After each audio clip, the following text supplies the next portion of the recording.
This episode is brought to you by Dogfish Head Craft Brewery. The Grateful Dead and Dogfish Head have gotten the band back together with the release of Grateful Dead Juicy Pale Ale, a light-bodied pale ale brewed with sustainable Kernza grains, granola, and heaps of good karma for a refreshing brew that's music to your taste buds. Available nationwide. Visit dogfish.com to find Grateful Dead Juicy Pale Ale in your neck of the woods. Dogfish Head Craft Brewery is located in Milton, Delaware. Please drink responsibly.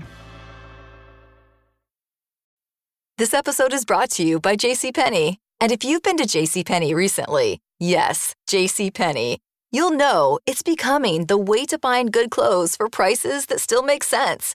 They've got hidden gems for everyone and every budget, with deals and rewards that actually make a dent. If you already shop JCPenney, you feel like you know a secret. But if not, it's time to ask. Wait, am I sleeping on JCPenney? Shop JCPenney.com. Yes, JCPenney. Hello, and welcome to Dyslexia Devoted, the podcast dedicated to building awareness, understanding, and strategies to help those with dyslexia. I'm your host, Lisa Parnello, dyslexia therapist and founder of Parnello Education Services. Join me as we dive into today's episode of Dyslexia Devoted. Hello, and welcome to episode 130 of Dyslexia Devoted. I am so glad that you're tuning in today. This is once again an episode inspired by real kids. Today's episode is Spotting Learning Differences in Little Ones. Now, before I jump into today's episode, I wanted to give you a heads up.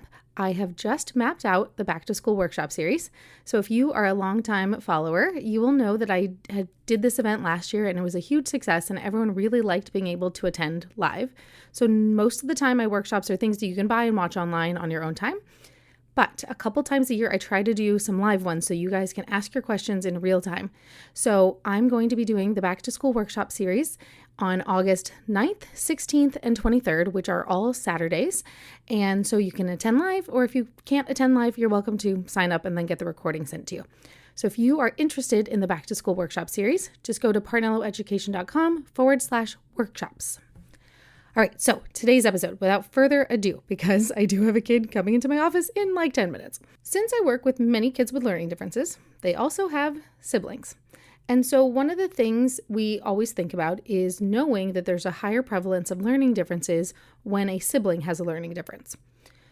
So with that in mind, sometimes we are keeping our eye out on those siblings for things that we're concerned about that are red flags that could be a possible learning difference, even when they're really little.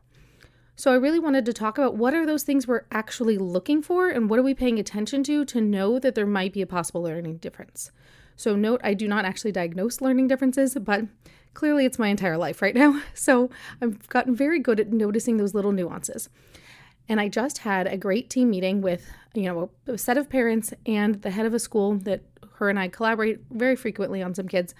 And so we were talking about some of the things that we are noticing in a little guy. So I want to talk to you. What are those things that we look for? So when I say little guys, I mean as young as 4 or 5 years old, because when you know that there's a potential for a problem, it's a lot easier to catch it when the kids are younger before it ever becomes a frustration point because you already know to be looking for it. Oftentimes you don't want to assume that a kid has a learning difference when they don't, but if you already know one or more siblings has dyslexia or dysgraphia, then the odds are significantly higher that their sibling might as well. If I'm looking at a kiddo, here are some things that we try to look for. Phonemic awareness. Can they tell you the beginning or ending sounds of words? Can they rhyme? Can they repeat funky words, especially long ones, in the right order? Like, are they saying paschetti instead of spaghetti? And there are certain ones like yellow, it's more of like a speech thing. So we don't necessarily always count things like that where they go lello. And it's really just because they can't say all their letter sounds yet. But we're talking about ones where they should be able to produce these sounds, but they just aren't very good at repeating them. We also notice when kids have trouble remembering letter names. So if they are in the kindergarten and all the other kids are starting to catch the letter names, but then the 1 or 2 kids out there in the group aren't quite doing it as quick as all the rest of them are. Another thing I look at is their visual discrimination. So when I say visual discrimination, their ability to notice if things look the same or different. And that's an early precursor sign to things like mixing up B's and D's. If they can't tell the differences between really subtle changes. So like if we have like a picture and we're starting to draw an animal and you start with the ear on the right and they start with the ear on the left. And being able to not necessarily copy things very well. So if you're doing like directed drawings where you draw something and you have them try to copy you, and then by the end of adding, little pieces, eventually it turns into like a bear or a duck or whatever you're trying to draw. And if you notice that they're having a really hard time copying motions and movements. Also, if they're having a really hard time tracing. So if you have a child who has a potential for dysgraphia, for example, they might have a really hard time tracing on those little polka dotted lines. So if you think about those pre-learning skills, like when you do zigzags and curves and connect the dots and those kind of things, if they have a really hard time with those kinds of activities, those are things that we look out for. Pencil grip, when they hold it like a fist much longer than when you would expect a kid to be holding a pencil like a fist.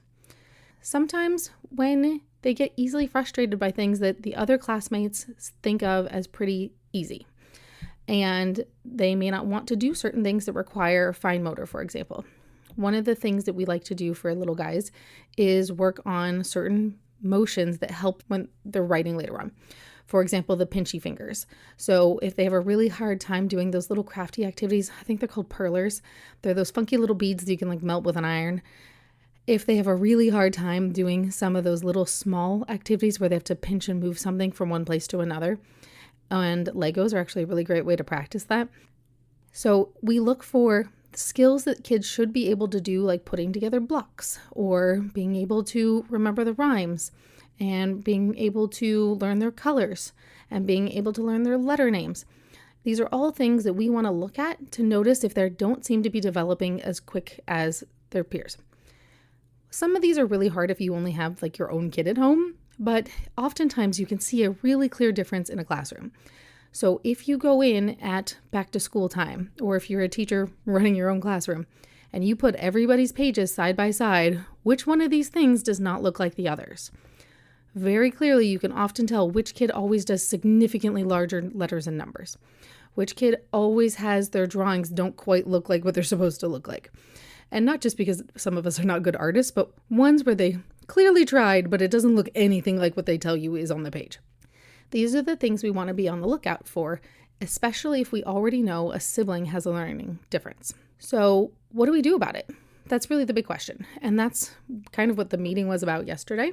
Let's make a plan of what are the things that we want to do to make it so this child is less likely to have trouble when it is time to learn to read.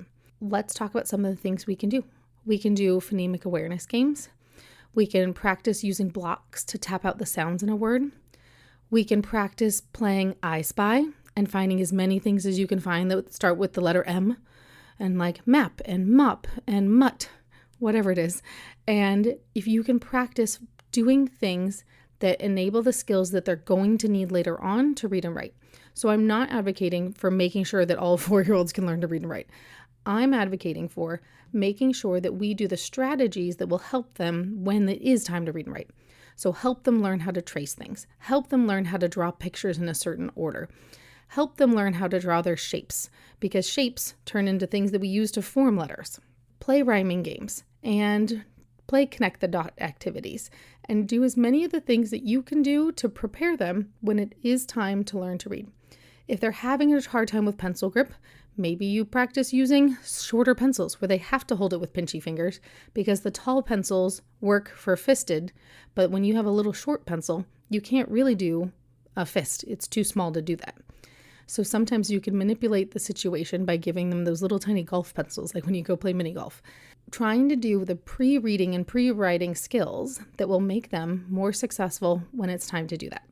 All right, that is it for today. I'm really excited for the workshop series that's coming soon, but I'm also very excited for the child about to walk into my office in the next couple of minutes. So I'm going to wrap this up. It's a little bit shorter than normal, but I figured you'd forgive me because, hello, I'm teaching dyslexic children right now. Have a wonderful rest of your day. I really hope to see you at the workshop series. So just go to parnelloeducation.com/workshops, and I hope to see you there. See you next time.